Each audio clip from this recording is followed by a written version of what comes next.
Bonjour à tous. Donc, je suis Laurence Alzate-Montagne, déléguée régionale à AGFIP pour La Réunion et Mayotte. Donc, je suis ravie d'introduire aujourd'hui cet atelier. Je vous remercie de votre présence. Donc, c'est vrai que c'est un atelier qui est un moment assez privilégié en termes d'information, bien sûr, et puis de partage de pratiques sur les enjeux de la digitalisation et plus largement, bien sûr, de la professionnalisation des acteurs de la formation professionnelle. Juste pour apporter un petit éclairage de contexte ici, au moins sur le territoire de La Réunion, nous avions une forte volonté avec la GFIP et le FIP de collaborer sur ces thématiques. Et tout naturellement, on s'est rapproché donc de Réunion Prospective Compétences, notre nouveau CARIFOREF, de manière à pouvoir travailler sur une feuille de route et un partenariat où, bien sûr, un ensemble d'actions, d'axes et d'actions sont prévus. Je laisserai ensuite David Rivière, le directeur de RPC, donc du coup décliner les enjeux et les actions de cette convention. Toutefois, c'était important, je pense, de le rappeler que nous avions du coup travaillé sur un projet de convention et une convention conjointe avec une vraie volonté réciproque, effectivement, de construire des actions à la fois d'information et de formation à destination donc des acteurs de la formation professionnelle. Donc, il est évident que pour les deux fonds que sont le FIP et la GFIP, alors je me permets d'excuser Laure Banoussi, que je représente aussi aujourd'hui, qui n'a pas pu être présente pour introduire cet atelier. Toutefois, on a effectivement cette ambition forte, et c'est un enjeu fort pour les deux territoires que nous couvrons, la formation et l'apprentissage. Et bien que le FIP, effectivement, ait un mode d'intervention assez différent de celui de la GFIP, on s'était dit que c'était à la fois une belle opportunité pour nous de collaborer sur ces thématiques. Alors, David présentera un petit peu plus tout à l'heure, notamment en lien avec la RHF que vous aurez l'honneur de rencontrer aussi tout à l'heure, la RHF de La Réunion.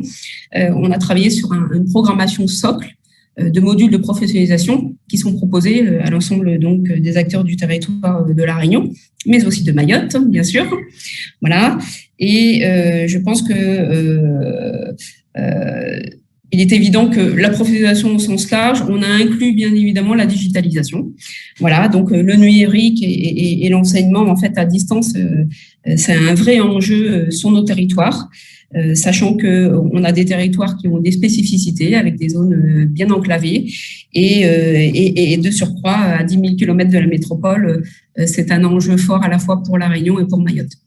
Donc, je n'irai pas plus loin sur ce propos introductif. Toutefois, je suis ravie de voir toute cette mobilisation, de contribuer auprès du CARIFOREF, et c'est une belle illustration aussi de la collaboration du partenariat que nous avons avec le CARIFOREF et le FIP sur le territoire. Je vous souhaite en tout cas un merveilleux atelier et un bel échange aussi entre vous et de partage.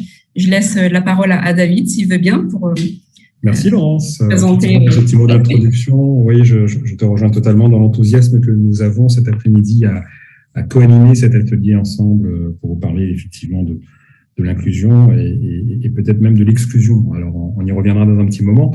Donc, je suis David Rivière, donc directeur du CARIFOREF de La Réunion, qui s'appelle, comme le disait Laurence, Réunion Prospective Compétences. Et nous œuvrons donc vraiment avec beaucoup de plaisir aux côtés et au sein du réseau des CARIFOREF sur différents sujets, notamment sur le sujet de la professionnalisation, dans lequel nous développons actuellement avec beaucoup de partenaires, donc la GFIP, le FIP, Pôle emploi, la région Réunion, mais aussi la DETS, qui est la DRETS en fait, à la Réunion, ACTO, le SINOFDES, la FFP, et bien l'ADEC, qui consiste effectivement à déployer sur le territoire, à l'issue un petit peu des différentes crises sanitaires que nous avons pu connaître et les périodes de confinement, et bien une offre de formation de formateurs qui va, comme le disait Laurence, intégrer notamment un volet digitalisation, appui à la digitalisation des organismes de formation. Et il est vrai que depuis maintenant 1 an et demi, nous avons instauré une convention de partenariat avec la GFIP et le FIP à La Réunion, qui se veut effectivement de renforcer nos collaborations sur 2 axes opérationnels qu'évoquait Laurence dans son propos introductif. Un premier axe qui est celui de l'information autour de l'offre de formation sur, je dirais, les dispositifs, les outils qui existent entre ce maillage formation professionnelle et dispositif handicap. Jessica et Nowen sont effectivement deux collègues qui se présenteront tout à l'heure et vous le verrez, qui œuvrent aussi sur tout ce qui est référent sur ce handicap. Et là, on est en train de mailler justement nos sujets d'information pour éclairer les professionnels et les publics sur ces fameux dispositifs aidants face aux différents handicaps. Le deuxième sujet, effectivement, c'est ce que tu disais aussi, Laurence, c'est un renforcement de notre collaboration sur l'axe professionnalisation, puisque nous coprogrammons ensemble des ateliers, des différents webinaires à destination, là aussi, des organismes de formation et des CFA du territoire, pour justement les éclairer dans un module socle qu'on appelait comme ça pour l'instant, un module socle sur les questions du handicap et de la formation, mais qui deviendra très probablement un parcours professionnalisant très vertical d'ici 2022 à 2023. Mais nous aurons l'occasion très certainement dans les prochaines 10 novembre de vous faire aussi une petite photographie de ce qui se passe sur le territoire. Alors cet après-midi, on va effectivement déjà remercier mes partenaires et nos collègues qui sont autour de la caméra. Je commencerai par Nolwenn Tessieux et Jessica Inman-Maillot, qui sont nos deux référentes handicap formation portées par la GFIP et la Cité des métiers de la Réunion. Pierre Reynaud, qui est un universitaire qui intervient particulièrement sur les questions de l'accessibilité numérique. Et donc, c'est une personne ressource sur notre territoire qui est vraiment incontournable sur ces sujets-là. Et puis, nous aurons aussi Géraldine Sos, qui est notre responsable juridique, qui est notre responsable de professionnalisation, qui co-animera aussi une séquence de cet atelier.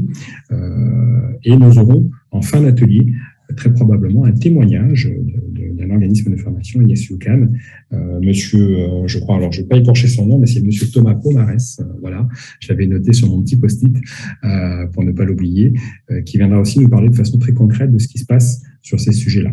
Alors, un atelier qui va tout de suite démarrer sur un temps interactif que Nolwenn et Jessica vont animer avec un WooClap. On va donc vous interroger sur un certain nombre de petits items et vous verrez, donc c'est un atelier qu'on aurait pu aussi rebaptiser « Comment lutter contre l'exclusion face au digital des personnes porteuses de handicap ». Voilà, donc bienvenue à tous et vraiment, nous vous souhaitons, Laurence et moi et tous les collègues, donc, de très bons travaux pendant cet atelier. Merci. Jessica et Nolwenn, je vous laisse la parole.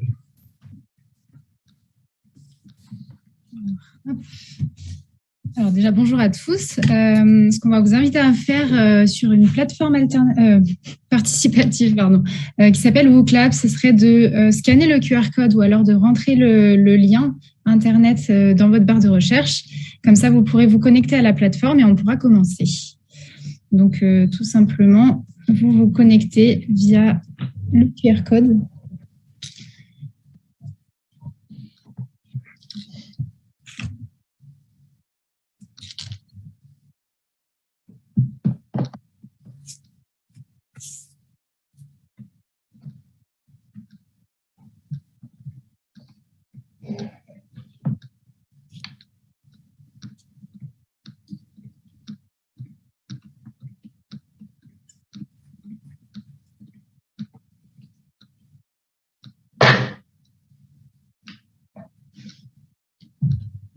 On laisse quelques instants le temps que tout le monde puisse se connecter.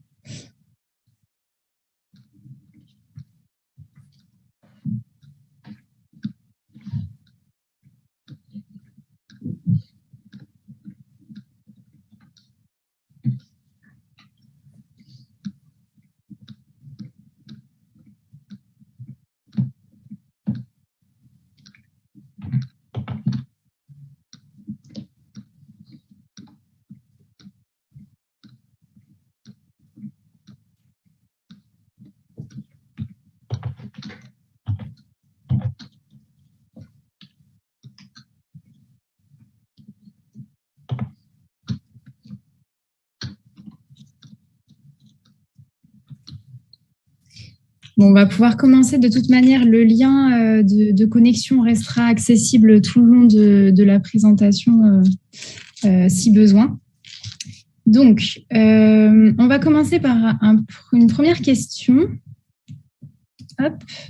Alors, c'est quoi pour vous l'accessibilité? L'idée, c'est que sur l'écran de votre téléphone ou sur votre ordinateur, vous allez pouvoir taper un mot dans une barre.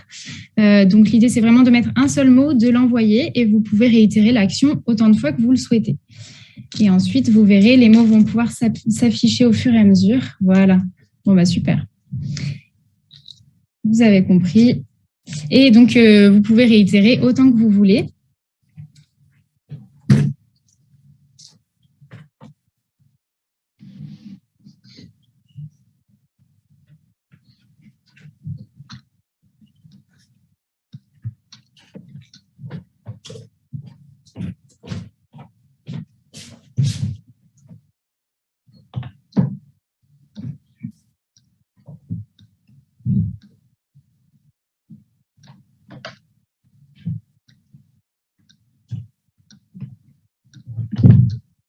Je vois que vous êtes bien actifs. On voit des mots qui commencent à se démarquer des autres. Donc, accéder, ouverture, tous. Voilà, ça bouge beaucoup. Égalité.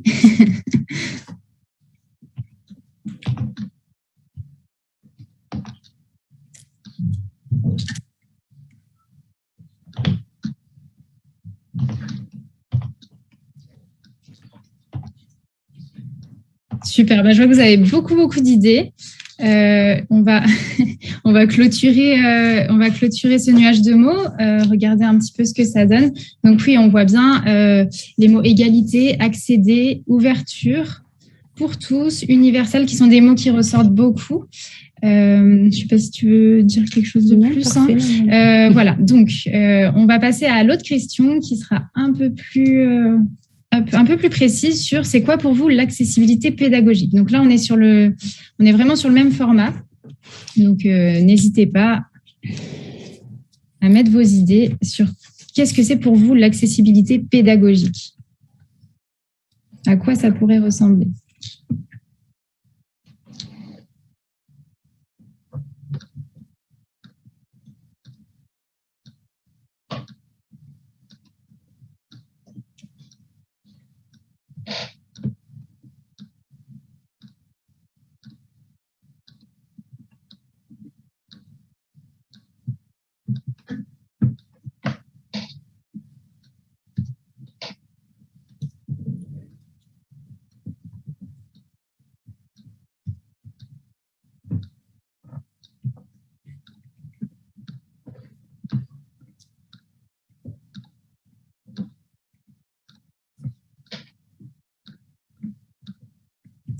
Alors, je vais clôturer celui-ci aussi. Je vous laisse juste quelques secondes pour les derniers.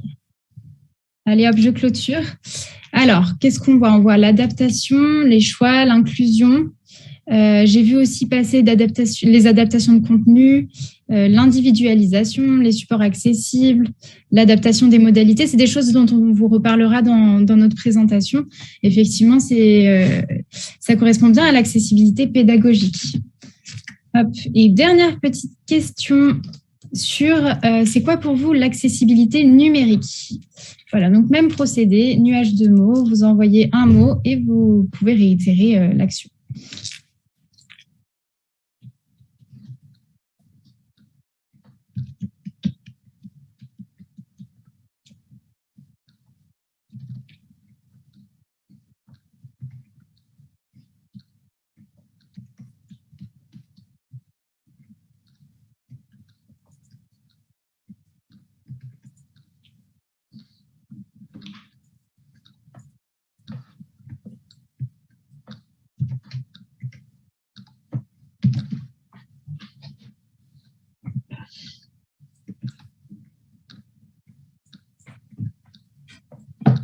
Encore quelques instants pour les derniers.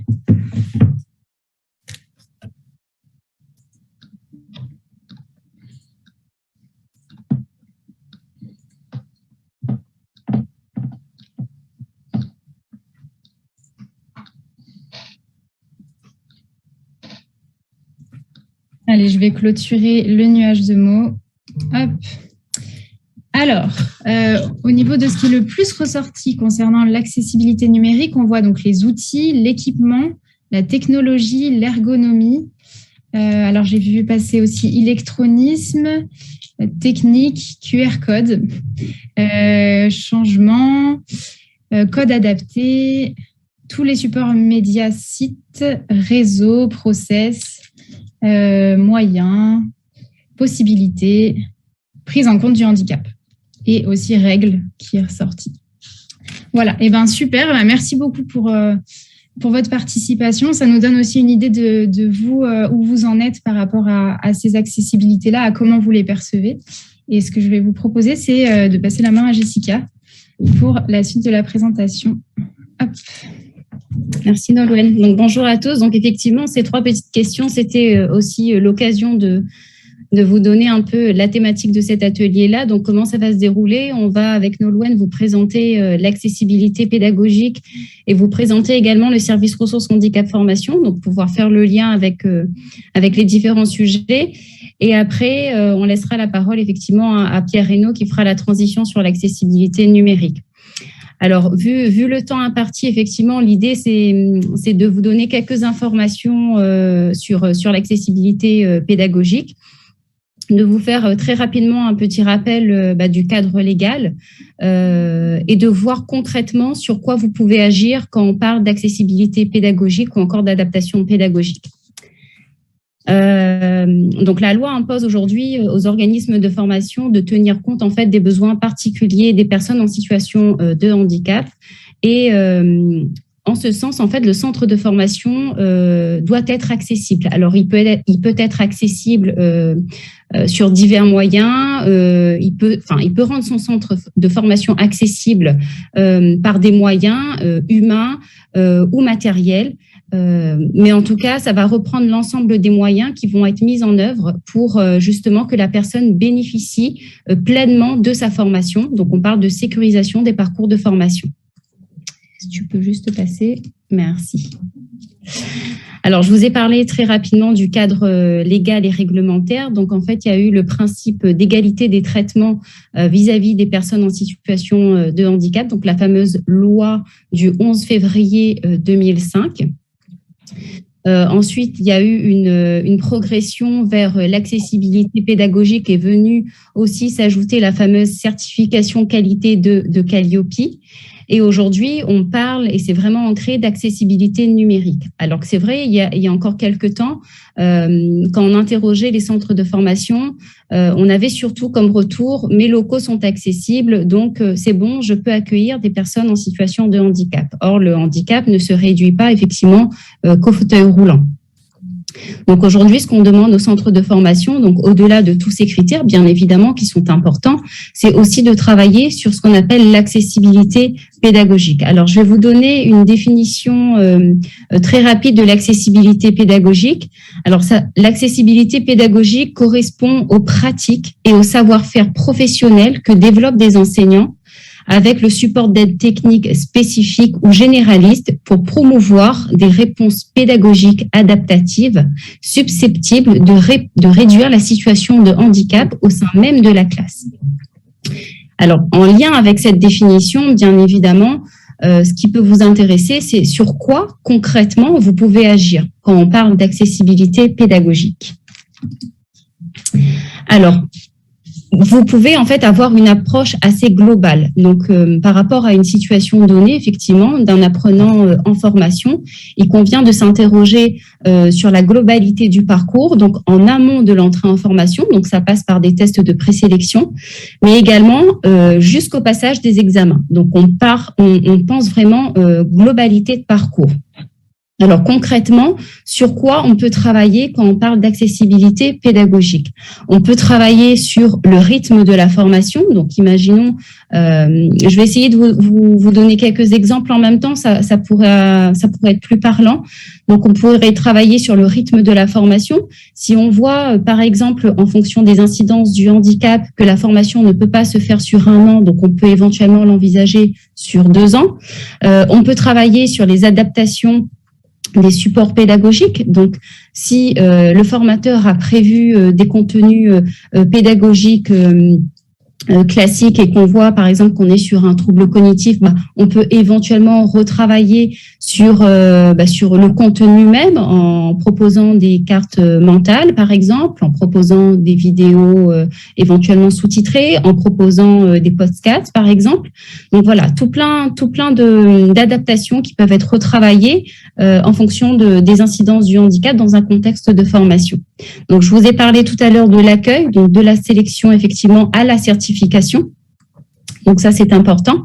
Vous ne pouvez pas mettre en place des adaptations tout au long de la formation si arrivé au jour de l'examen, il n'y a rien qui est mis en place, parce que c'est vraiment là qu'on arrive à la concrétisation de la certification. Donc il y a vraiment tout cet enjeu de globalité de parcours à prendre en compte.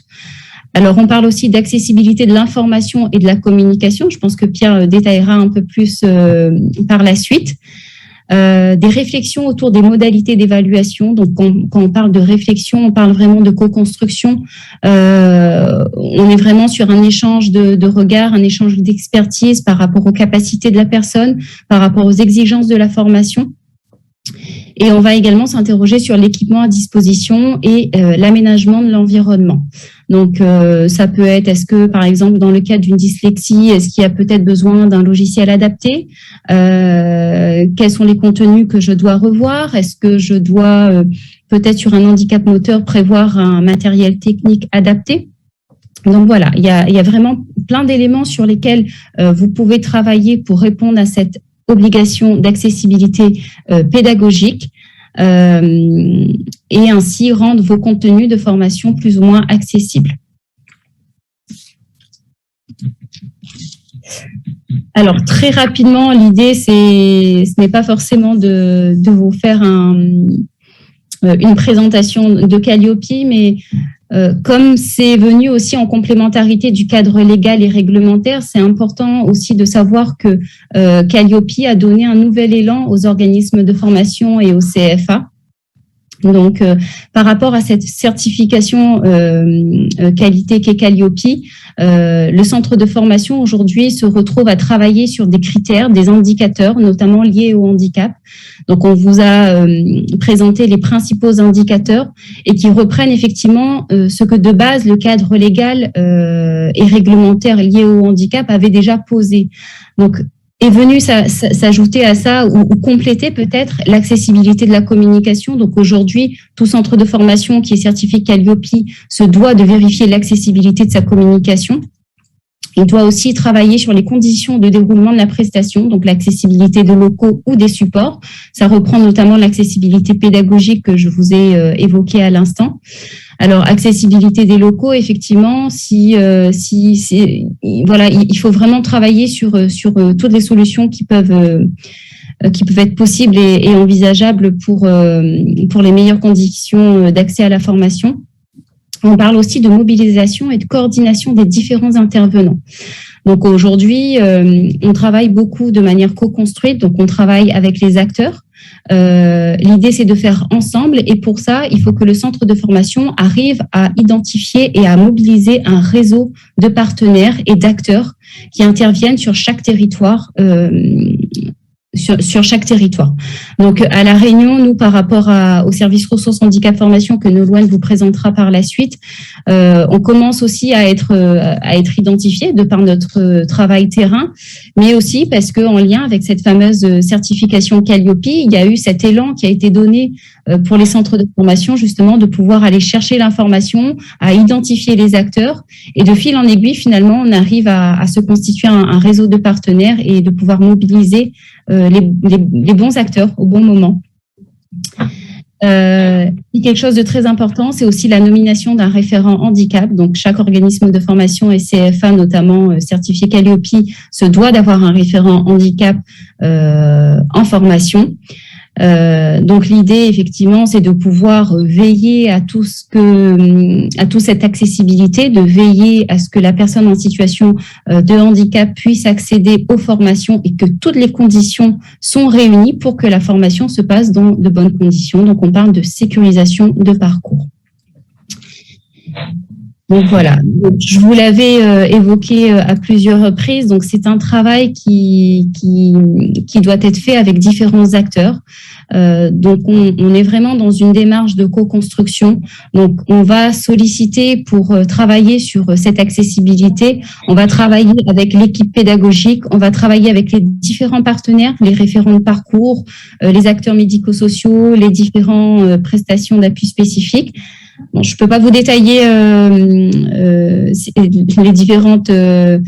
les différentes rubriques, mais voilà, vraiment garder à l'esprit que vous devez travailler vraiment en réseau, et notamment avec la ressource handicap formation. Donc, ça me permet de faire une belle introduction pour que Nolwenn prenne la relève sur la présentation du service ressources handicap formation.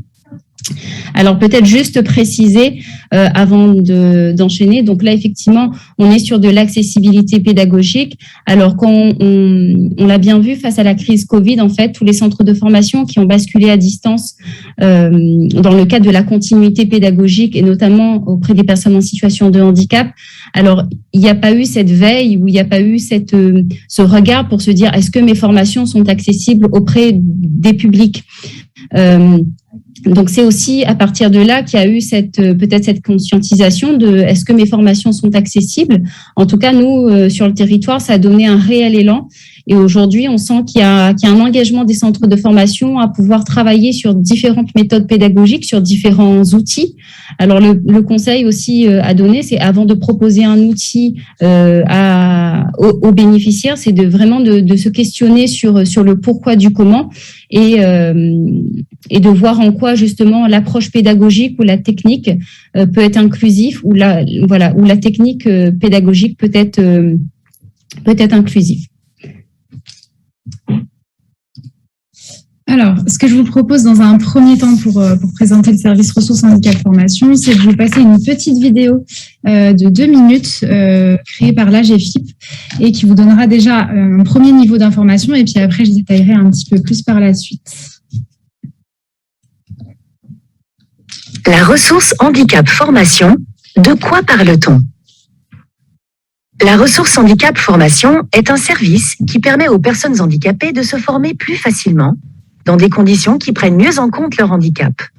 Créé à l'initiative de l'AGFIP, il est soutenu en région par l'État, les conseils régionaux, Pôle emploi. Ce service a été mis en place pour aider les organismes de formation à proposer des environnements et des outils pédagogiques adaptés. C'est ce qu'on appelle l'accessibilité pour tous. Et pour donner à chaque personne handicapée la possibilité de bénéficier de moyens de compensation lui permettant de suivre une formation dans les mêmes conditions que les autres. Qui est concerné ? Les personnes handicapées en recherche d'emploi, en alternance ou salariés. Les conseillers à l'emploi. Les organismes de formation. Comment ça marche ? La ressource handicap formation fait le lien entre la personne handicapée, le conseiller à l'emploi, le centre de formation et, le cas échéant, un spécialiste du handicap, visuel, auditif, cognitif. Ensemble, ils vont identifier les difficultés et y apporter des réponses. Ce service peut être mobilisé quand un organisme de formation veut être aidé pour mieux accueillir les personnes handicapées, développer son accessibilité, faire évoluer ses pratiques. Le service ressources handicap formation peut également être engagé dès qu'un écart est constaté entre les exigences de la formation, caractéristiques du lieu, modalités d'apprentissage, rythme, et les conséquences du handicap, fatigue, difficulté à se concentrer, à se déplacer, à prendre des notes, à entendre. Et si possible, avant le début de la formation. Pour en savoir plus sur la ressource handicap formation, contactez l'AGFIP de votre région. Donc voilà pour un premier niveau d'information sur la ressource handicap formation qu'on appelle aussi RHF. Ça sera un peu plus simple pour moi de le nommer ainsi. Alors, comme vous l'avez vu, donc c'est bien un service de l'AGFIP qui est mis à disposition des centres de formation pour travailler sur la question de l'accessibilité pour tous, l'accessibilité universelle. Donc ces services sont soit intégrés à l'AGFIP, soit sont externalisés dans des associations ou d'autres structures. Donc, l'important, c'est, si vous souhaitez contacter le service de votre région, c'est de vous rapprocher de l'AGFIP et l'AGFIP vous donnera les bons contacts. Alors, le service ressources handicap formation propose un appui au centre de formation sous 3 axes. trois dimensions différentes. Alors, la première dimension, ça va être la dimension qu'on appelle collective, c'est-à-dire qu'on va accompagner les organismes de formation et les CFA dans la mise en place d'une accessibilité universelle. Et donc, pour ça, on va être un soutien, un premier niveau d'information et de conseil sur plusieurs points. Donc, déjà, on va avoir une veille sur le cadre légal et réglementaire. On va être aussi un soutien et un conseil pour la certification Calliope et un appui à la mise en place d'une accessibilité pédagogique. Alors, à savoir, on n'est pas des contrôleurs du bâtiment et on n'est pas des spécialistes du numérique. Il y a d'autres personnes qui sont là pour ça. Nous, on est vraiment plus axés sur qu'est-ce qu'on peut mettre en place au niveau pédagogique au sein des formations pour rendre la formation accessible aux personnes en situation de handicap. Donc ça, on va pouvoir le faire sous forme de rencontres, de sensibilisation du collectif pédagogique, collectif de travail. La mise en lien avec des partenaires, comme le disait Jessica tout à l'heure, on a un réseau de partenaires qui est spécialiste du handicap et qui nous accompagne sur beaucoup de situations et qui sont de très bons conseils. Et aussi, alors ça, c'est vraiment notre but et c'est ce qu'on souhaiterait pour tous les centres de formation, c'est un accompagnement dans la réflexion et la mise en place d'une démarche de progrès. Donc ça, c'est notre jargon. Mais disons que c'est vraiment dans la mise en place d'une politique handicap, c'est-à-dire aller un peu plus loin que Calliope et vraiment réfléchir sur l'accessibilité de manière vraiment détaillée. Parce que finalement, Calliope, c'est vrai, c'est bien. C'est déjà un premier niveau de travail autour de la question du handicap. Mais on se rend compte dans la pratique que c'est pas suffisant. Et donc, voilà, nous, on propose aussi un accompagnement sur cette démarche de progrès pour aller plus loin que Calliope. Donc, à savoir que nous, on est surtout en lien avec le référent handicap des centres de formation, mais bien entendu, ce qu'il faut savoir, c'est que le référent handicap n'est pas le seul à porter la question de l'accessibilité dans le centre de formation. Il faut vraiment que ce soit une démarche collective, donc au niveau de la direction et au niveau aussi des formateurs, d'où l'idée de mettre en place une politique handicap dans les centres de formation. Ensuite, nous avons une dimension plus individuelle, c'est-à-dire qu'une personne en situation de handicap se présente dans un centre de formation, souhaitant faire une de leurs formations. Donc, nous, on peut venir en appui du référent handicap pour sécuriser le parcours de formation de la personne en identifiant les freins et les conséquences du handicap, en identifiant du coup aussi les compensations possibles, les adaptations pédagogiques que nous allons pouvoir mettre en place. Et tout ça en apportant déjà un premier niveau d'information et de conseil aux équipes et aux référents handicap, en sensibilisant et en informant les équipes. Et aussi en se mettant en lien avec différents partenaires. J'avais perdu le mot, merci. À savoir, c'est important aussi que notre service n'est pas spécialiste du handicap. C'est qu'on est vraiment dans un premier niveau d'information et de conseil. Mais par contre, nous avons des partenaires qui, eux, sont identifiés comme spécialistes du handicap et ils nous accompagnent sur des situations en fonction des besoins. Voilà, donc ça c'est vraiment une dimension individuelle. À savoir que aussi, donc au niveau des partenaires avec lesquels nous travaillons beaucoup, donc il y a les prestataires d'appui spécifiques qui sont eux des spécialistes du handicap et qui accompagnent les personnes, que ce soit en formation ou en emploi. Donc ça peut aussi concerner les personnes qui sont en alternance, qui peuvent prévenir des situations de rupture, qui peuvent aussi faire un diagnostic et une analyse des besoins beaucoup plus poussés. Et voilà, c'est pas vraiment un accompagnement, on va plutôt parler d'appui, un appui ponctuel qui peut être très intéressant dans les centres de formation. Ça peut être aussi de la sensibilisation des équipes de formateurs, mais aussi du groupe classe. Donc, ça peut être très intéressant.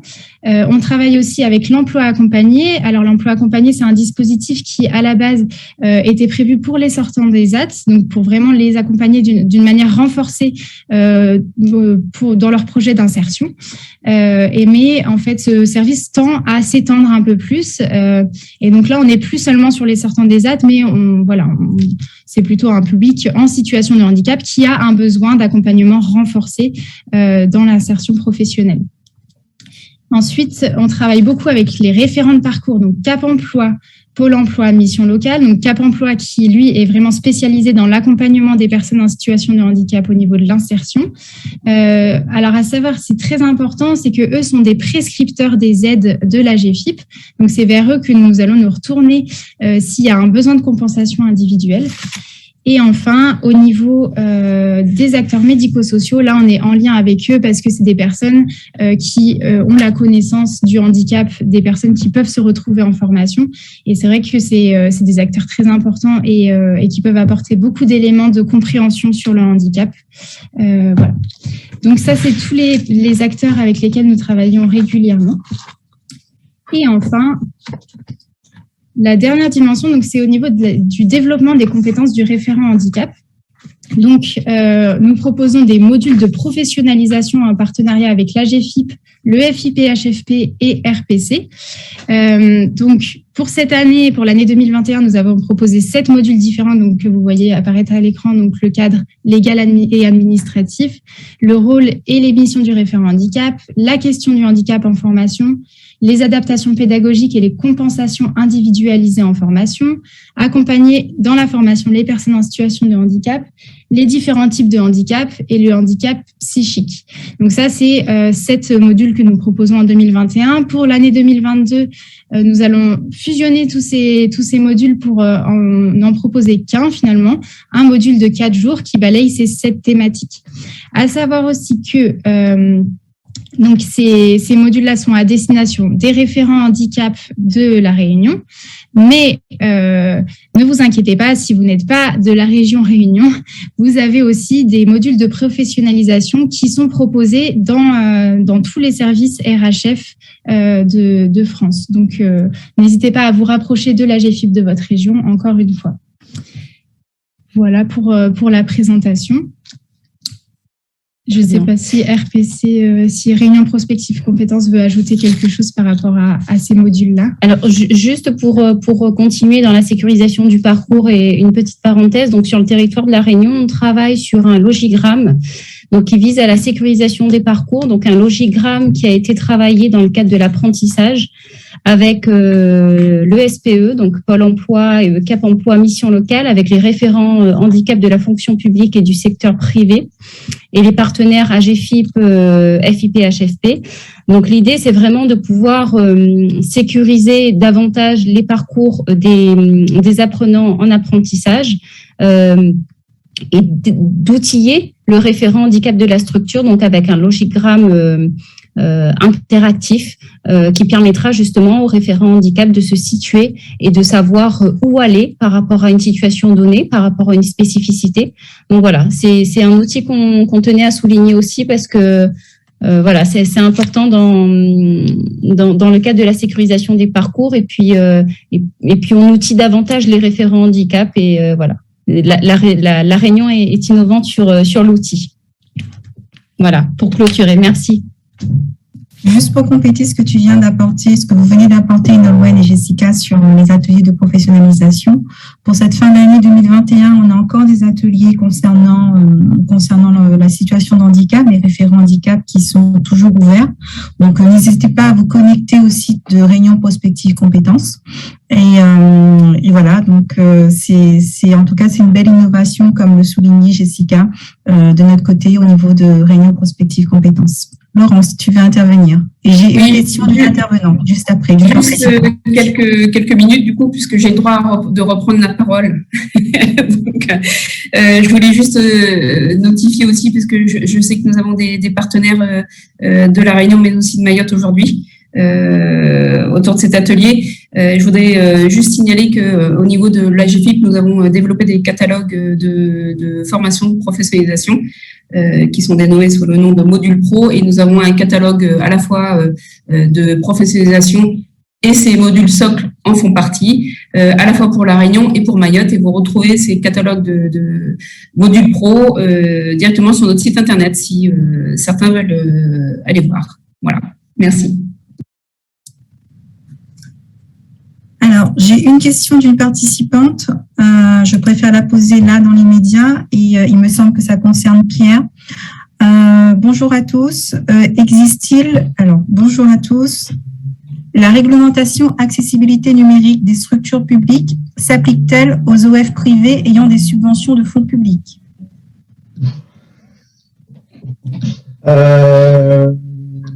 Question pointue qui, j'ai envie de dire, à partir du moment où il y a des fonds publics, elle s'applique, mais c'est vrai que ça demanderait à se préciser. Alors, on parle évidemment du RG2A, hein, là, je mets un peu la charrue avant les bœufs, comme on dit. On parle certainement du référentiel général d'amélioration de l'accessibilité, qui en effet est la transposition des normes mondiales et européennes d'accessibilité numérique et qui prévalent en effet pour l'ensemble des établissements publics, des services publics, des services d'intérêt public et des entreprises qui réalisent un chiffre d'affaires supérieur à 250 millions en France dans les 3 dernières années. J'aurais envie de dire oui, mais ça demande à être vérifié. De toute façon, ça vaut le coup de le faire. Voilà. Ça, j'ai envie de dire que là encore, je mets la fin avant le début, avant l'explication. Merci Pierre pour cette réponse. Juste avant de te donner la main sur ta partie, Pierre, j'ai une deuxième question.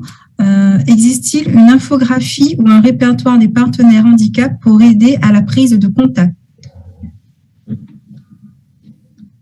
Laurence ou Jessica ou Nowen? Alors, c'est assez spécifique par région. C'est vrai que nous, sur le territoire de La Réunion, effectivement, en lien avec le travail de partenariat qu'on a pu réaliser, on a effectivement une liste de partenaires qui gravitent autour de la question du handicap. Après, c'est assez spécifique en fonction de la région. Mais en tout cas, oui, sur le territoire de La Réunion, c'est une liste dont on dispose. Géraldine, je viens abonder par rapport à ce qui vient d'être évoqué par Jessica. Dans le cadre du PRITH, en fait, de La Réunion, nous avons différents groupes de travail, et notamment sur la sécurisation des parcours, l'insertion, le maintien et autres. Et dans ce cadre-là, nous avons effectivement des actions de cartographie de l'ensemble des acteurs agissant sur à la fois la formation, mais sur le handicap au sens large. Donc, je pense que les travaux engagés dans le PRIT Réunion permettront très vite d'avoir une cartographie de l'ensemble des acteurs. Toutefois, on peut quand même évoquer avec David et Géraldine de RPC aujourd'hui que nous avions déjà fait un premier travail de cartographie, notamment des CFA, OF-CFA, et qu'on peut retrouver sur le site, si je ne me trompe pas, David et Géraldine de RPC, et notamment ceux qui se sont déjà ou en cours de se doter d'un référent TH aussi, il me semble. Voilà. Peut-être compléter, Laurence, pour te dire aussi qu'au niveau national, donc le RCO, dans le cadre des travaux auxquels il contribue sur la norme Léo, est en train de contribuer justement à cette évolution de cette norme en version 2.3 et qui va intégrer justement les aspects un peu coordonnés du RHF, etc. et tout, sur les CFA notamment. Donc voilà, il y a aussi une dynamique nationale qui est en train de s'installer dans les systèmes d'information et qui va être ensuite utilisée comme un peu un circuit d'irrigation dans les bases de données des CARIFOREF pour normaliser aussi ces éléments de cartographie des acteurs RHF sur le territoire en matière d'apprentissage notamment. Merci. Pierre, tu veux bien continuer la deuxième partie de notre atelier? Oui, avec plaisir. Alors, je crois que j'ai 20 minutes, c'est ça? Ou je diminue un petit peu? Ne t'inquiète pas, je serai le maître du temps. Alors, le maître vocal et la maîtresse vocale, évidemment, puisque n'essayez pas de faire des signes, ce serait peine perdue avec moi. Je mettrais un mot de la mauvaise volonté. Voilà. Donc, bonjour à toutes et à tous. Pierre Reynaud. Donc, je suis référent accessibilité à l'Université de La Réunion, l'accessibilité numérique. Donc là, je pense que vous avez la première diapo qui vient de s'afficher, je vais vous définir l'accessibilité numérique. Alors avant, je vais quand même un peu planter le décor. L'accessibilité numérique existe en fait, le sujet, il existe depuis la révolution du numérique, donc depuis le siècle dernier, sauf que c'est un sujet qui a du mal à prendre, si vous passez l'expression, parce que pour différentes raisons, alors pour lesquelles je ne vais pas trop développer malheureusement. Au siècle dernier, il y avait le numérique, c'était le papier et l'humain.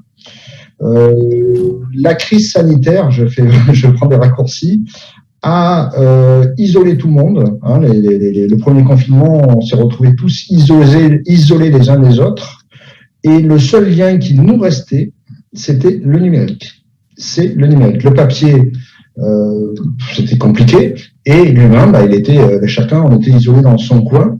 Et on s'est retrouvés les uns et les autres seulement avec du numérique. On a fait à peu près en 3 jours, hein, vous vous rappelez, au mois de mars 2020, ce qu'on n'aurait pas été capable de faire en 10 ans. Alors, le gros avantage, c'est que ça a permis de faire émerger enfin ce sujet de l'accessibilité numérique, puisque pour une personne en situation de handicap comme moi, par exemple, il y a une phrase que j'aime bien, c'est le numérique, c'est pour le meilleur et pour le pire. C'est vraiment ce qu'on vit au quotidien, ce que les personnes en situation de handicap vivent au quotidien. Je pourrais témoigner de ce que m'a apporté le numérique moi, en tant qu'individu, hein, puisque j'ai été la génération avant et après. Je suis passé directement du Moyen-Âge au XXIe siècle. Et je ne suis pas le seul. Hein. Là, je vous le fais évidemment en accéléré.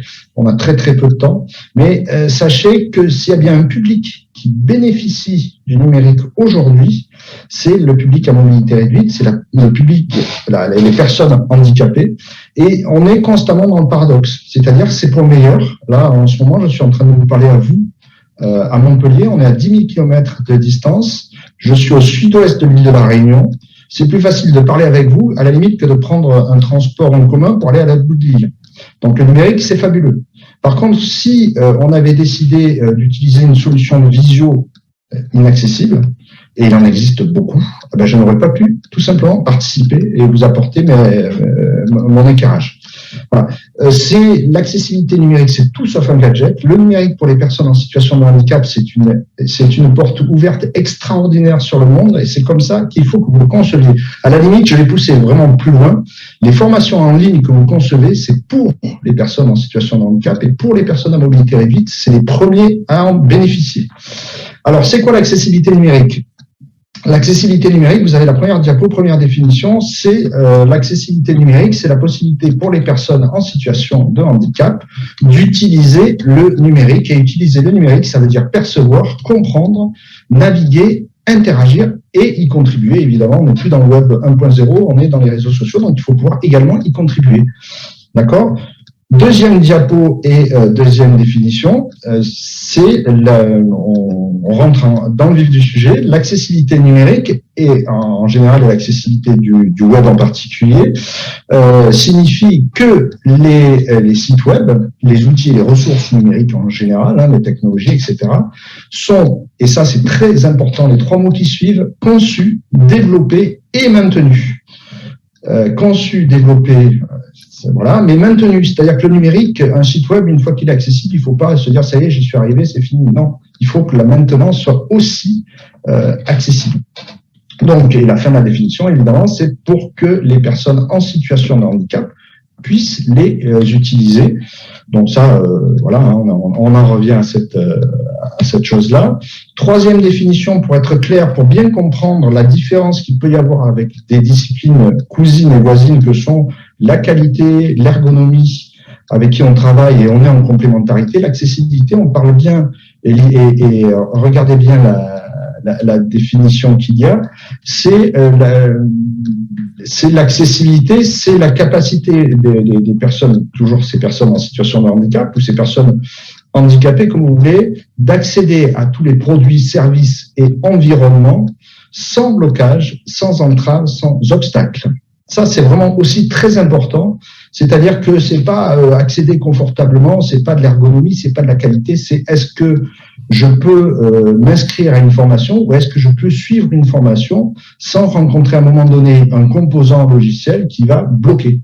Alors, je vous donne un exemple qu'on connaît tous, c'est le fameux CAPTCHA. Vous savez, comptez combien il y a de feux rouges ou de voitures dans l'image. Les fameux CAPTCHA où vous travaillez d'ailleurs, entre parenthèses, gratuitement pour l'ami Google. Sachez que ça, c'est souvent inaccessible et c'est un blocage. C'est-à-dire que c'est pas, il n'y a pas à se dire est-ce que c'est de la qualité, de l'ergonomie, etc. Non, ça bloque. Ça bloque bon nombre de personnes en situation de handicap.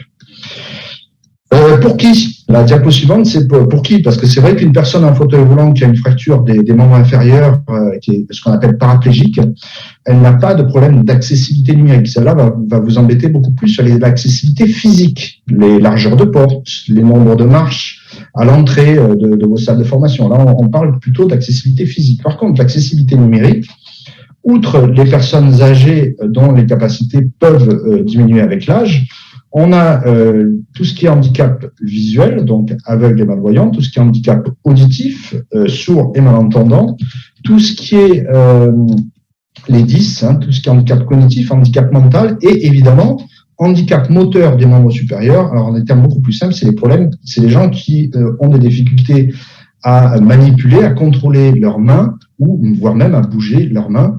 Il y a des aides techniques comme ça où vous avez des contacteurs avec le front, avec la langue, et même maintenant on peut contrôler un ordinateur à partir des mouvements du regard.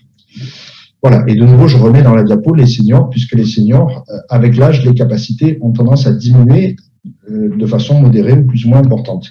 Des chiffres.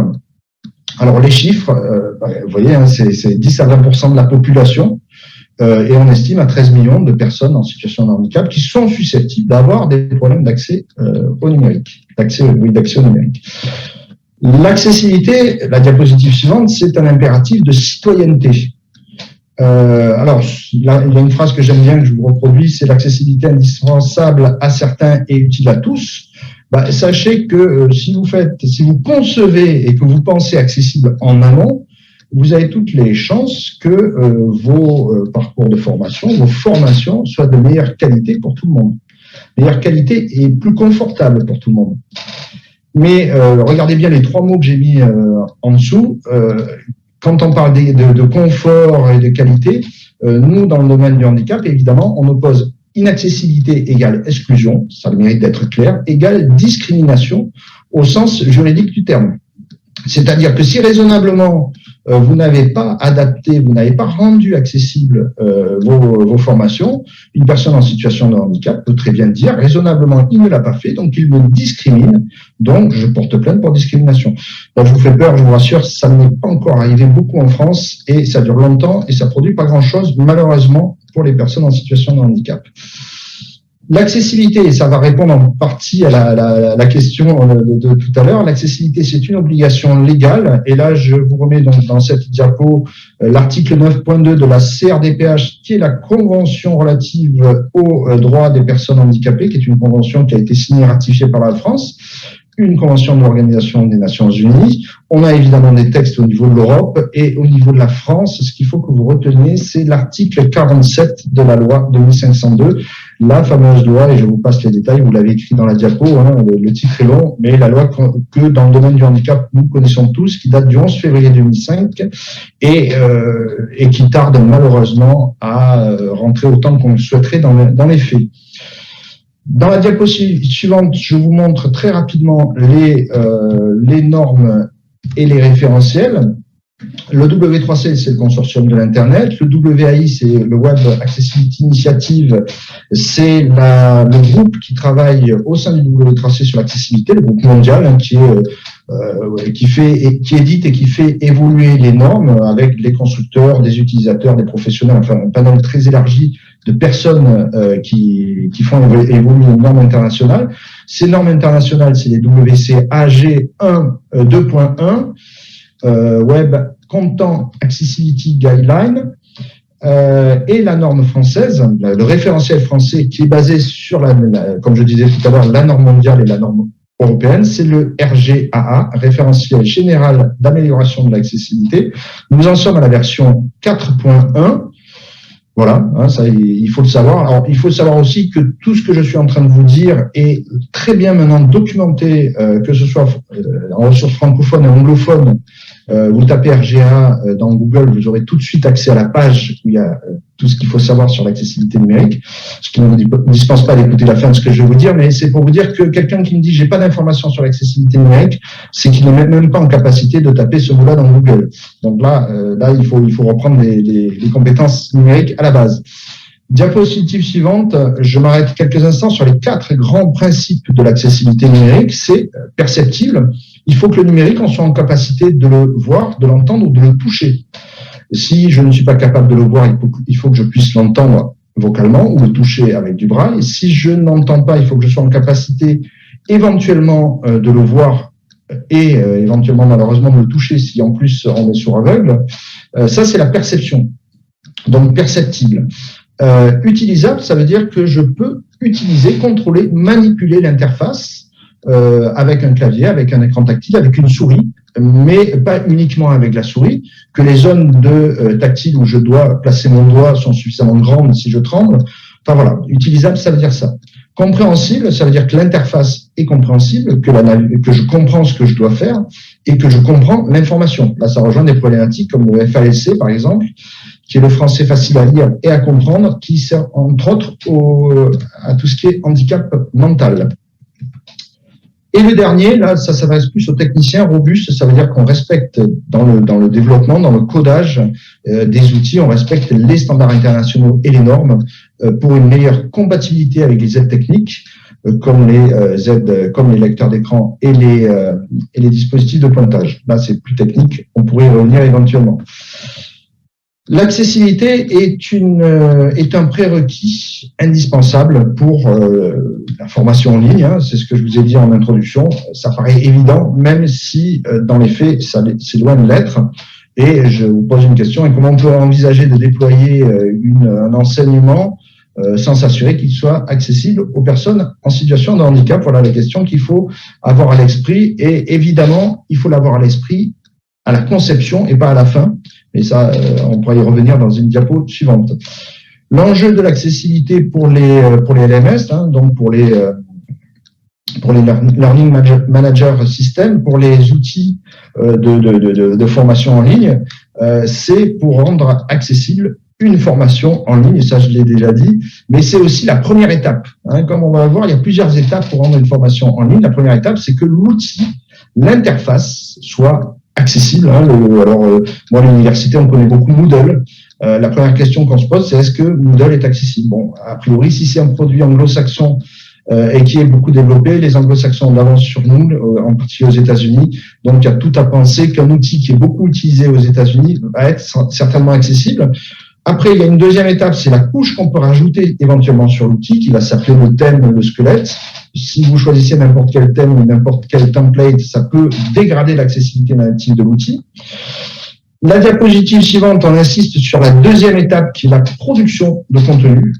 C'est pas tout d'avoir un outil accessible, mais si vous produisez du contenu complètement inaccessible, vous cassez en grande partie cette accessibilité.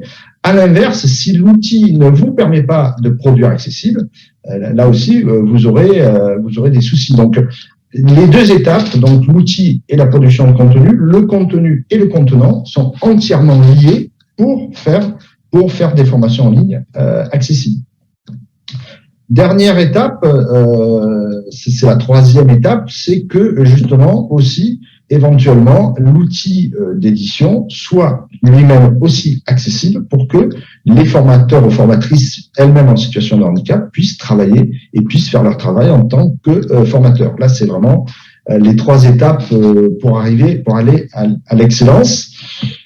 À retenir, alors j'ai juste oublié un mot sur cette diapositive, c'est choix, conception, développement et maintenance d'un outil accessible, donc sous-entendu un outil de formation en ligne, et la production de contenu numérique accessible. Voilà, si vous respectez ces deux critères-là, c'est ce qu'il faut retenir dans le cadre de la formation en ligne.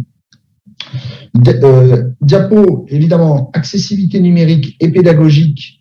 Si on veut aller encore plus loin, on peut aller vers des termes qui sont très prisés outre-Atlantique par nos amis québécois, c'est la pédagogie inclusive ou la conception universelle d'apprentissage. Mais là, du coup, c'est le temps qui risque de manquer pour partir sur ce sujet-là. En conclusion, et là vous allez juste m'écouter puisque c'est plus en visuel, c'est juste entre maintenant et la fin justement. En conclusion, l'accessibilité dans une démarche, ça se gère sur l'ensemble du scénario, l'ensemble du parcours. La question à vous poser quand vous êtes dans un parcours de formation, que ce soit évidemment d'inscription, mais après de suivi de la formation, c'est de gérer l'accessibilité sur l'ensemble du scénario du parcours, du suivi de la formation. Si vous me dites, je vais être volontairement caricatural, oui, je suis accessible parce que la page d'accueil de mon site est accessible. Là, je vais rigoler très fort parce que la question que je vais vous poser, mais est-ce que je peux m'inscrire à la formation? Est-ce que le formulaire est accessible? Est-ce qu'après, je vais pouvoir suivre la formation? Ça veut dire, par exemple, si je suis sourd, avoir des vidéos sous-titrées. Si je suis malvoyant, avoir des documents images. Enfin, avoir des documents bureautiques accessibles, c'est ça que ça veut dire. L'accessibilité dans un projet, intéressant à savoir, l'accessibilité doit être prise en compte à toutes les étapes de la vie d'un projet, de la conception au développement, à la maintenance, et l'ensemble de l'équipe projet doit être sensibilisé et formé à l'accessibilité numérique. L'accessibilité numérique n'est pas l'affaire d'une seule personne qui serait le référent en accessibilité numérique. Certes, c'est lui la porte d'entrée, c'est lui ou elle la porte d'entrée, mais il doit y avoir une culture, une inculturation de l'équipe projet sur l'accessibilité numérique pour que le projet soit mené à bien. Ça nécessite évidemment une montée en compétences de l'équipe projet, que ce soit pédagogique ou numérique. Dernière petite chose sur la place de l'accessibilité numérique dans une organisation, dans une structure, c'est une place complètement transversale. On retrouve un petit peu la même problématique que vous aurez dans la protection des données, dans la sécurité, au niveau, là je parle aux acteurs du numérique, sécurité, accessibilité, protection des données et éco-conception, on a la même place et la même démarche. C'est une démarche volontariste, c'est une démarche de montée en compétences, mais c'est aussi une démarche collective. On est tous responsables de l'accessibilité ou de l'inaccessibilité. Voilà, et là pour le coup, c'est la fin. Juste une phrase. Donc, juste une phrase avant de finir. Si Géraldine, j'ai encore une minute. Alors, cette phrase-là, elle n'est pas écrite, mais je vous demande vraiment de la garder en tête. Il est toujours plus facile de penser, de concevoir accessible que de corriger l'existant inaccessible. En gros, ce qu'on n'aime pas, c'est Monsieur Reynaud, je viens de finir un projet, est-ce qu'il est accessible? Ça, on déteste. Par contre, ce qu'on apprécie, c'est Monsieur Reynaud, j'ai une vague idée dans ma tête. Est-ce que, éventuellement, vous pourriez me donner quelques billes pour que j'ai envie que ce projet-là soit accessible? Ça, on aime plus. Alors, on n'a pas toujours le temps, malheureusement, de répondre à toutes les sollicitations, mais de grâce, venez penser accessible dès le départ et tout le long de la vie de votre projet. Voilà, c'est comme ça que vous arriverez à faire de l'accessibilité. N'ayez pas peur du travail à faire. Même si vous faites des plus en accessibilité, ce sera toujours ça de gagner. Ne vous dites pas, je vais rien faire parce que je ne serai pas excellent d'emblée. Ben, faites et puis on verra après. Voilà. Merci de votre attention et puis à votre disposition s'il y a des questions. Et je crois que sur la présentation, j'ai mis aussi mon mail, donc n'hésitez pas. Merci. Merci Pierre pour cette intervention. Oui, merci. Géraldine, est-ce que nous avons des questions dans le chat? Alors, de mon côté, le chat s'est bloqué. Je n'ai pas accès aux questions pour l'instant. D'accord. Très bien. Je propose qu'on passe à la partie du témoignage, puisque M. Pomarès me semble est connecté. Tout à fait. Tout à fait. Bonsoir à tous. Bonsoir, M. Pomarès. Est-ce que je peux prendre la main? Oui, c'est bon. Oui, tout à fait. Allez-y. Très bien. En tout cas, merci de cette sollicitation. Alors, je vais peut-être commencer par rapidement me présenter et expliquer ce que nous faisons en termes d'activité. Également, vous dire que mon témoignage reste un modeste témoignage par rapport au sujet qui nous anime aujourd'hui. Et je vais vous expliquer pourquoi dans quelques instants. Donc, moi, je suis Thomas Pomarès. Je suis le gérant de 2 structures de formation implantées sur l'île de la Réunion. La première étant Yes You Can Formation, qui est un centre de formation pour apprentis spécialisé dans les métiers du tertiaire. Donc, quand je dis tertiaire, c'est tout ce qui est titre professionnel autour du management, de la vente, du commerce en général, du secrétariat, de l'administratif. Et puis, je dirais le dernier né qui s'appelle Campus des médias, qui lui est spécialisé dans les métiers de l'information, journalisme, monteur vidéo, infographiste et community manager. Voilà, donc notre cœur de métier, 90% de notre activité est axée sur l'apprentissage, 10% sur la formation continue, puisqu'on répond, je dirais, à des demandes transversales sur nos clients grands comptes. Mais 90% de notre activité est axée sur l'apprentissage. Concernant le sujet d'aujourd'hui, qui est l'accessibilité des formations de façon générale et prioritairement sur des publics pouvant malheureusement souffrir de problématiques de handicap. Alors nous, c'est vrai moi c'est une structure que j'ai rachetée il y a 2 ans, qui existe depuis 2012 et qui historiquement était principalement organisée de façon assez classique. Alors quand je dis de façon assez classique, c'est pas péjoratif, c'est simplement que on imagine aujourd'hui d'autres modèles et d'autres méthodologies d'apprentissage pour répondre à des enjeux d'accessibilité qui nous semblent être, je dirais, piliers dans la construction de nos nouveaux modèles.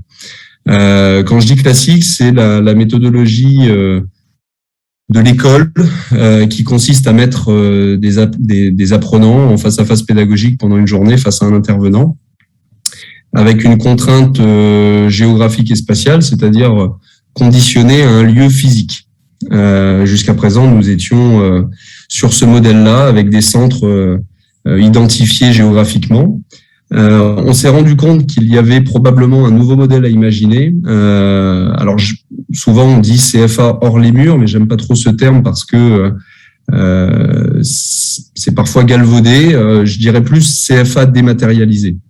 C'est-à-dire avoir une méthodologie, une approche qui vient lever des contraintes pratico-pratiques qui sont souvent liées à la fois à des notions spatiales, donc c'est-à-dire contraintes physiques de lieu, et de contraintes temporelles, puisque souvent on se limite à des temps choisis qui sont pas toujours les temps les plus adaptés pour l'apprenant.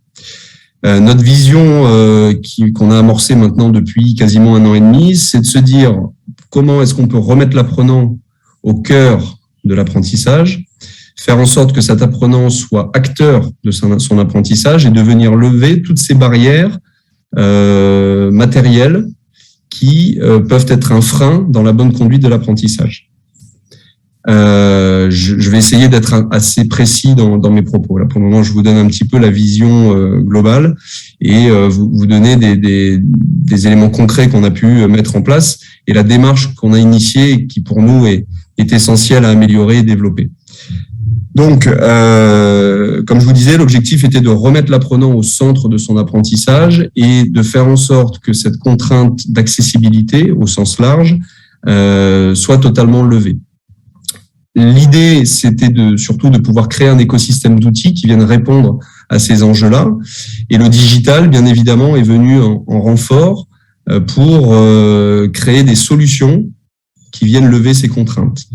On a travaillé pendant un certain temps sur tout un ensemble d'outils. On a exploré, parce que des solutions technologiques, il en existe beaucoup.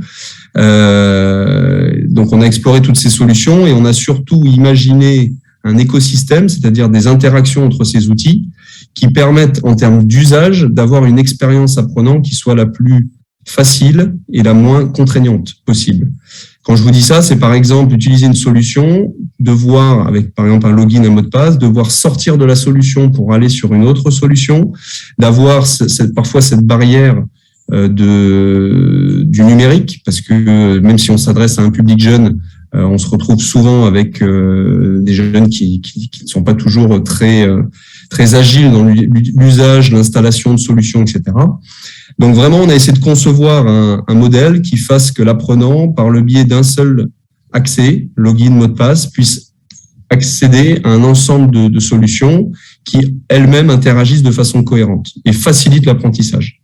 Ça, c'était notre première vision au départ pour vraiment permettre l'accessibilité à tout public.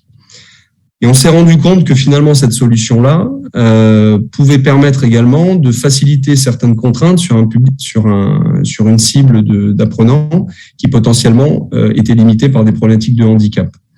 Alors bien évidemment, par les différents échanges que nous avons pu avoir avec Madame Lidmont notamment, l'objectif c'est de renforcer progressivement cette démarche, de venir prendre les best practices qui nous permettent d'améliorer encore plus cet outil. de faire en sorte que potentiellement nos outils soient de plus en plus performants et viennent vraiment répondre à ces problématiques de handicap. Je m'explique. Donc concrètement, aujourd'hui, on a une solution, un portail apprenant avec un login, un mot de passe, qui permet à l'apprenant d'accéder à un ensemble d'outils, de potentiellement pouvoir suivre sa formation en full digital, full distanciel. Donc là, on vient lever cette contrainte déjà d'accessibilité physique, contrainte de mobilité, contrainte potentiellement d'accessibilité pour personnes ayant des problématiques de déplacement. Enfin voilà, déjà cette notion de je reste là où je suis et là où je suis le plus à l'aise pour pouvoir suivre partout ma formation. Ça, c'est le premier point. Ce portail permet aussi de pouvoir suivre la formation de façon beaucoup plus,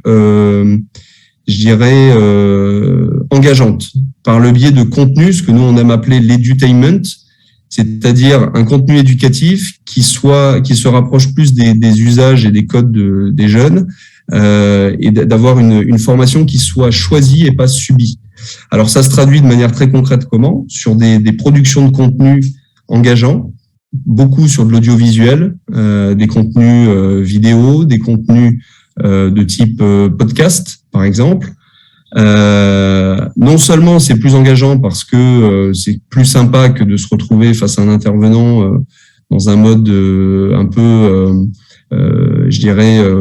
instituteur qui dispense du savoir. Là, on va à la recherche du contenu et c'est bien souvent du contenu animé qui est agréable à suivre. Et on s'est rendu compte que par le biais de ces outils, on est capable aussi de répondre à des problématiques, par exemple, de publics qui ont des déficiences visuelles. Par le biais du podcast, l'audio, on est capable de créer, de scénariser des contenus où on va créer de la projection, de l'immersion par le biais du son. À l'inverse, pour un public qui éventuellement aurait des problématiques un public malentendant, on peut aussi utiliser la vidéo pour passer vraiment des messages et créer un storytelling, un vrai storytelling qui va permettre d'imaginer des choses et aussi de créer de l'immersion. On a aussi développé une solution complémentaire au travers de la réalité virtuelle. On est un des 3 partenaires nationaux d'une solution qui s'appelle PitchBoy, qui est un outil de simulateur en réalité virtuelle qui permet à un apprenant, lorsqu'il met son casque, de se retrouver dans une situation immersive en 360 degrés et qui, par le biais de la voix, en fonction de ce que vous allez dire, va faire réagir un scénario au sein de cette réalité virtuelle. De manière très concrète, on peut imaginer qu'un vendeur conseil puisse mettre le casque, se retrouver dans un magasin, avoir en face de lui un client type qui va qui va lui dire des choses, et en fonction de sa réaction et de ce qu'il va dire, le scénario va réagir en face. Ce qui nous permet vraiment de créer des situations d'immersion sans pour autant que l'apprenant se déplace, soit obligé d'aller dans un magasin ou dans une situation réelle. Depuis chez lui, il peut tout à fait vivre les mêmes expériences en mode simulateur qu'un apprenant qui irait directement sur un point de vente. Donc vraiment, on a ce type d'outils qui viennent, de façon assez agile, créer un véritable parcours en mode blended, en mode hybridation. Aujourd'hui, on l'a expérimenté depuis maintenant quasiment 1 an. On tente de le peaufiner, de faire en sorte de l'améliorer. C'est pour ça aussi que la relation avec Madame Inmont sur le perfectionnement de nos outils et de vraiment accentuer cette notion d'accessibilité, parce il y a des bonnes idées, des best practices à venir intégrer à ces outils-là. On est vraiment dans cette démarche. On a vraiment cette volonté d'améliorer les choses. Juste vous dire un mot sur un sujet que vous connaissez probablement, c'est le sujet des FinHomes, pour lequel nous allons répondre, parce que alors je ne sais pas si des FinHomes parle à tout le monde. Oui, ok, très bien. On a vraiment vu des FinHomes comme un accélérateur, un effet levier, parce qu'évidemment, je dirais que toute cette innovation pédagogique, toute cette démarche d'hybridation a un coût, et donc fatalement, on a une nécessité d'investissement pour faire en sorte que ces outils, ces nouveaux outils, soient au-delà de la technologie des vrais outils efficients dans une démarche pédagogique. Donc, on répond à Definom, le rendu et c'est sur cette fin de semaine, avec voilà cette volonté de pouvoir bénéficier d'un effet levier de financement pour travailler encore mieux nos outils, travailler encore mieux les contenus, parce que un outil technologique reste un outil technologique. S'il n'est pas utilisé à bon escient et avec une bonne mécanique pédagogique, on peut, avec un très bon outil, faire des choses pas terribles en termes d'efficacité pédagogique. À l'inverse des outils tout simples, je parlais tout à l'heure du podcast, qui peut sembler has-been comme outil, permet quand c'est bien fait, de faire des choses merveilleuses. J'ai un partenaire qui est spécialisé là-dedans, qui, par le biais vraiment d'un storytelling fort, d'une technicité de production très puissante, de créer vraiment des situations immersives où, quand on ferme les yeux, on se projette et on est réellement en immersion. On n'a pas toujours besoin d'un casque de réalité virtuelle et de la dernière technologie pour avoir une efficacité pour immerger un public. Donc voilà, donc Definom, nous allons le solliciter pour renforcer cette démarche et faire en sorte que, je l'espère, si on est lauréat, d'avoir une capacité financière encore plus importante pour pouvoir peaufiner nos outils et faire en sorte que cette notion d'accessibilité se ressente et ruisselle réellement dans l'ensemble de nos actions. Voilà. En espérant que ce témoignage ait pu contribuer à cette thématique d'aujourd'hui.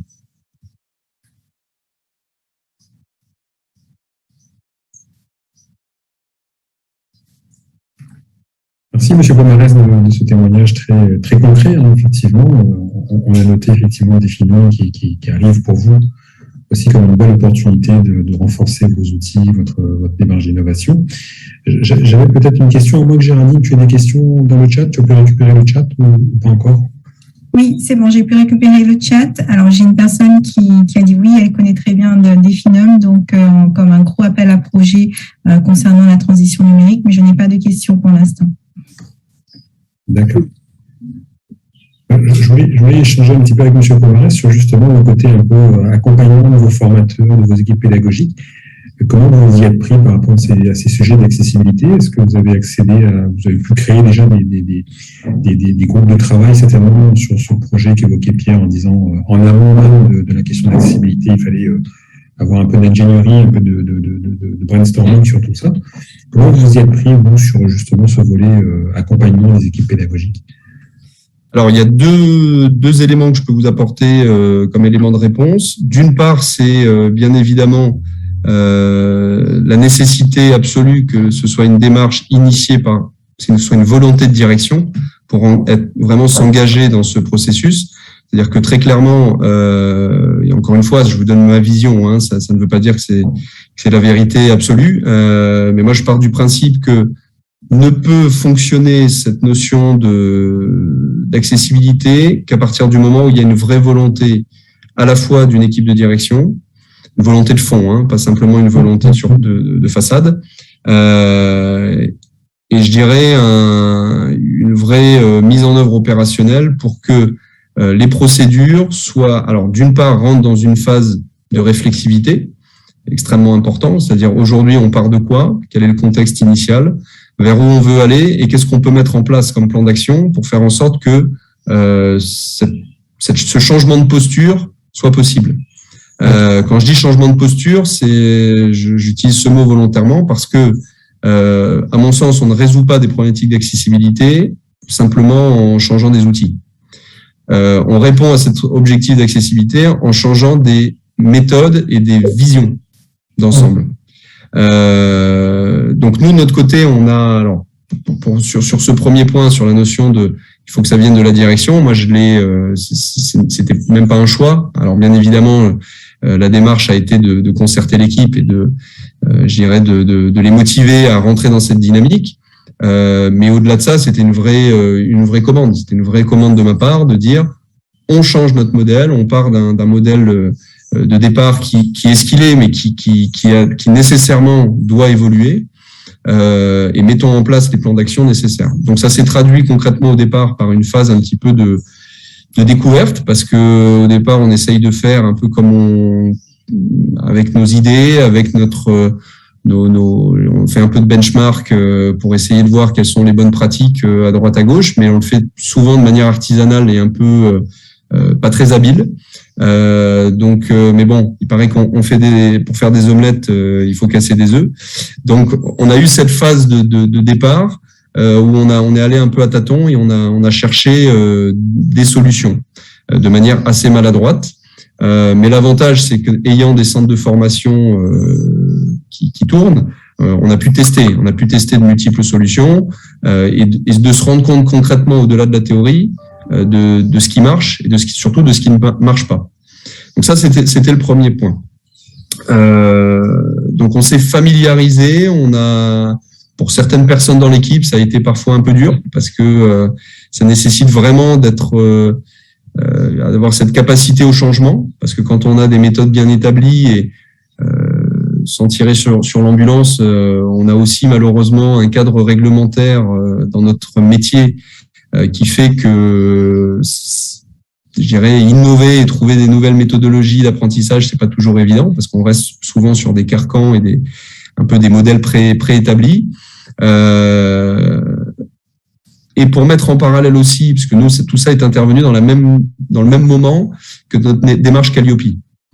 De la même façon, un Calliope, si on le vit comme une obligation qui s'impose à nous, on le vit mal, parce que on a du mal à faire bouger les choses et on le vit comme une contrainte. À l'inverse, si on considère que c'est un vrai atout et que cette notion de Calliope doit s'intégrer pleinement dans nos changements de posture, on le vit beaucoup mieux et on le vit même avec plaisir, parce qu'on se dit, finalement, ce sont des outils intéressants pour améliorer notre démarche qualité. Donc nous, on a vraiment travaillé cette notion d'accessibilité, d'hybridation de formation, en même temps que notre démarche Calliope. Donc ça s'est fait finalement assez naturellement. Et puis parce qu'on a eu envie aussi de se professionnaliser et d'arriver à un objectif très très concret qui est d'être efficace dans ces nouvelles méthodes, pardon. On a fait appel à un partenaire prestataire en la personne de Yannick Grafnel, qui est le président de EdTech France, et qui, au-delà de sa casquette EdTech France, a aussi en fait est un acteur du blended learning avec sa société depuis maintenant 30 ans. Sa société, d'ailleurs, s'appelle Blended Learning. Donc, quelque part, c'était quelqu'un qui était déjà dans l'innovation avant même qu'on parle d'hybridation de formation. Il a d'ailleurs été à l'initiative au départ de la création d'Open Classroom. Voilà, il l'a quitté pour diverses raisons et Open Classroom a évolué vers ce qu'il est aujourd'hui, mais voilà, le débat n'est pas là. En tout cas, voilà, on s'est rapproché d'un acteur de l'EdTech et du blended learning pour professionnaliser notre démarche et faire en sorte d'arriver à un outil qui fonctionne. Et finalement, ça s'est fait dans de bonnes conditions et on a aujourd'hui une adhésion forte de nos équipes. Enfin, je pense que Madame Hidemont peut en témoigner lors de nos différents échanges. Il y a une vraie volonté, en tout cas, d'améliorer les choses et de s'inscrire de manière durable dans cette dynamique. Je ne sais pas si j'ai répondu à votre question. Si, tout à fait. Merci, M. Pomarès. Je vous en prie. Peut-être quelques dernières questions. Géraldine, je ne sais pas si tu m'en as dans le chat, mais j'avais peut-être une dernière question. Je vois que le temps passe très vite, malheureusement. Notamment pour Pierre, parce que justement, tu disais tout à l'heure, Pierre, que ce que tu n'aimes pas, c'est plutôt d'être en cours projet ou en fin de projet et de dire, voilà, concrètement, comment on fait pour rendre accessible un support de cours ou une offre pédagogique. Mais est-ce qu'il existe tout de même des outils aujourd'hui qui permettent de rendre accessibles des contenus ou des séquences pédagogiques?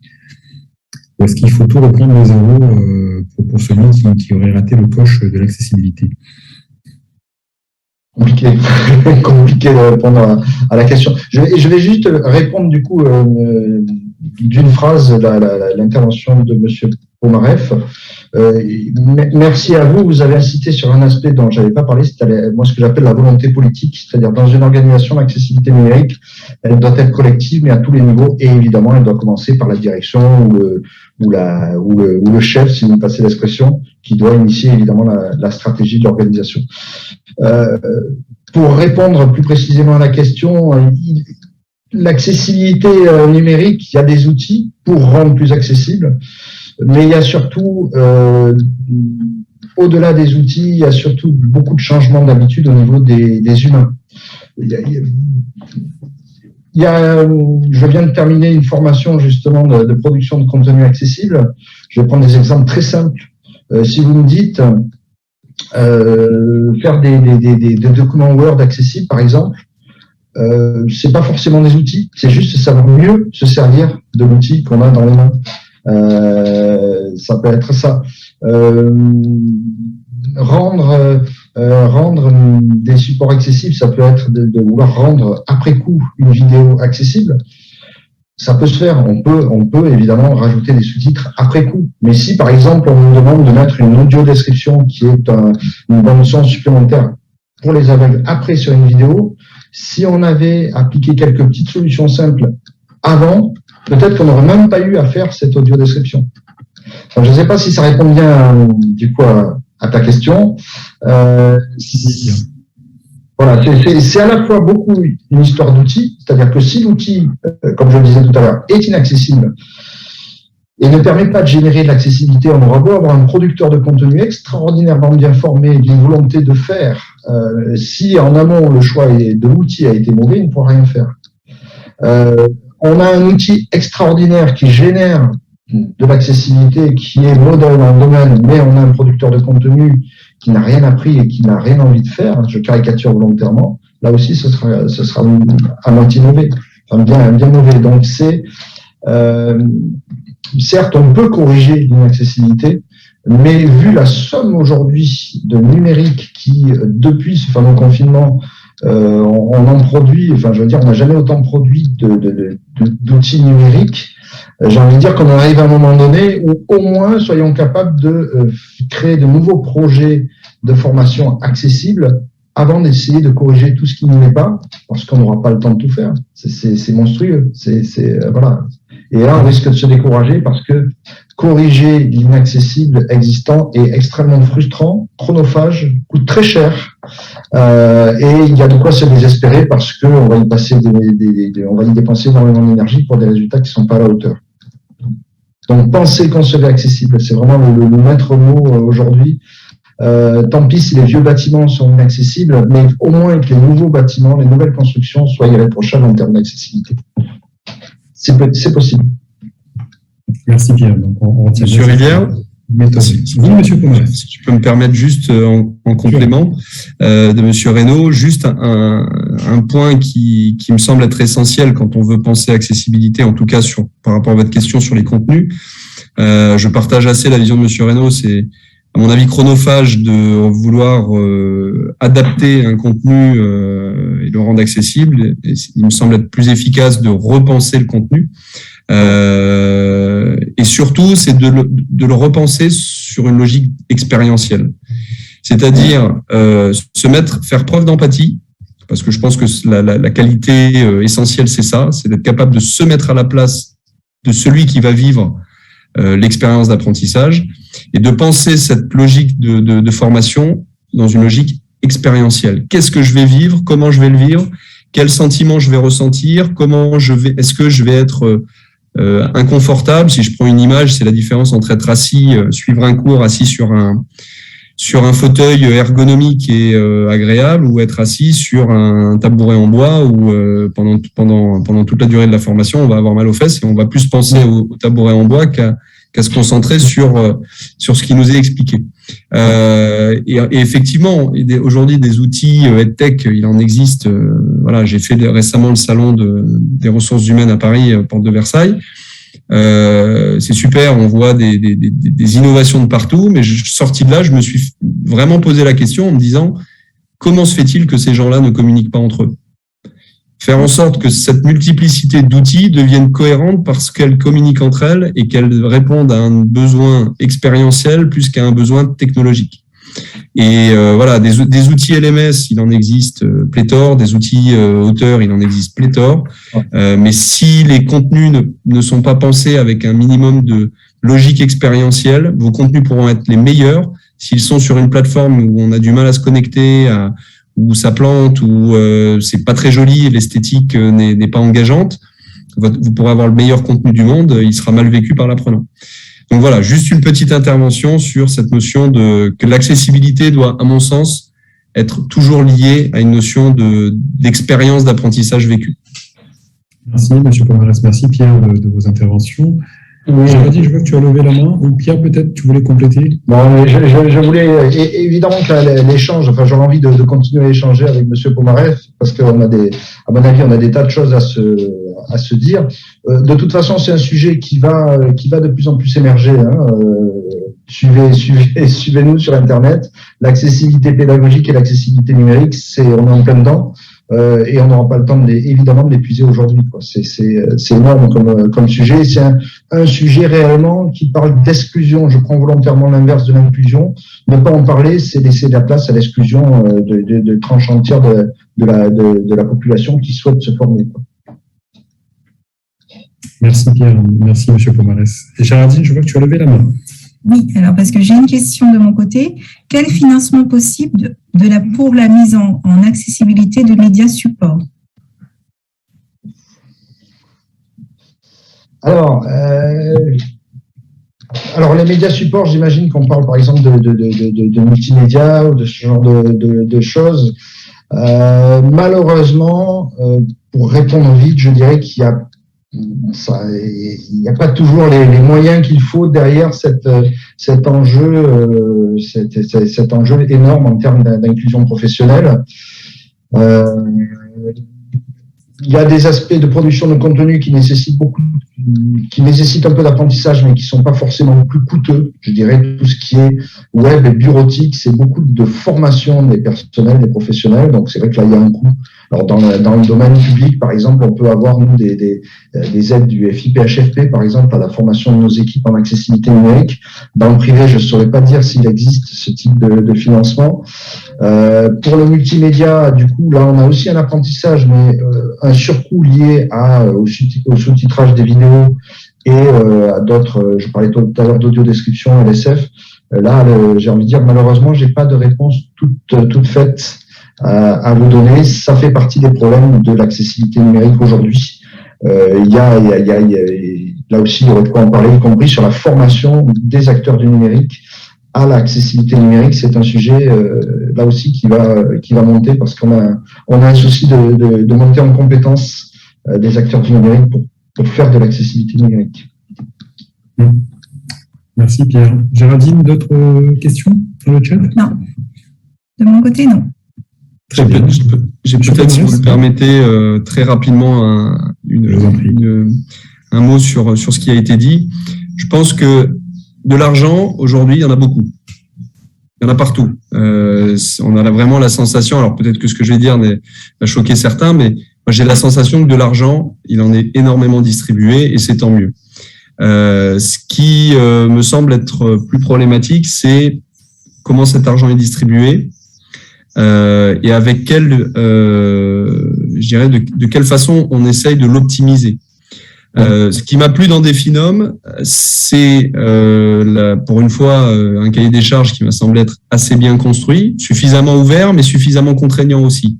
Et le point essentiel de ce dossier, c'est la notion de ruissellement, de diffusion. C'est-à-dire, Definom ne financera des projets qui, dans le cadre de l'hybridation de formation et donc qui intègre fatalement la notion d'accessibilité, aura la diffusion la plus large sur un maximum de réseaux, sur un maximum de CFA. En off, ils n'ont pas dit open source, mais c'est l'idée. Alors open source, c'est un peu considéré comme un gros mot dans la vision business, parce que forcément, faire quelque chose open source gratuit, ça vient aussi avoir un impact économique sur les acteurs de ce milieu-là. Mais malgré tout, Definom a été pensé pour faire en sorte que les projets d'hybridation ne se concentrent pas sur un seul acteur, qui ait une capacité à être diffusé, à être utilisé par un maximum de personnes. Et je trouve ça vraiment intelligent parce que par ce biais-là, on fait un effet levier parce qu'on vient financer un outil qui lui-même derrière va pouvoir être exploité par un maximum de personnes. Donc on démultiplie, c'est une vision exponentielle de l'usage et de l'utilisation d'un outil intelligent qui aurait pu être créé. Ça, c'est le premier point. Et le deuxième élément, qui est peut-être un peu plus contraignant, c'est de faire en sorte, peut-être dans une démarche qualité, alors Calliope n'intègre pas forcément encore cet élément-là, mais de faire en sorte que tous les producteurs de contenu et tous les acteurs de la formation et même les acteurs EdTech aient quelque part presque l'obligation, dans le cadre de financement public, d'intégrer l'accessibilité comme un pilier de tout ce qu'ils créent.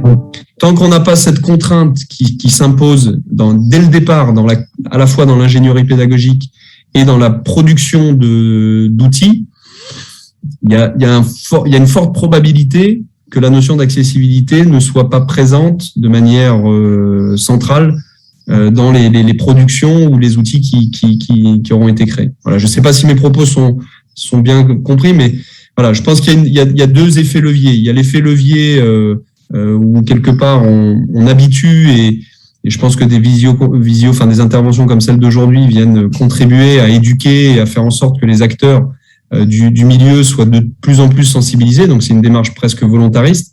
Mais il y a aussi la démarche un peu plus contraignante avec des outils aujourd'hui qui existent, Calliope en est un, qui peuvent faire que l'accessibilité devienne centrale et pilier dans tout ce qui peut être à la fois créé en termes d'outils et de tech ou en termes de production de contenu.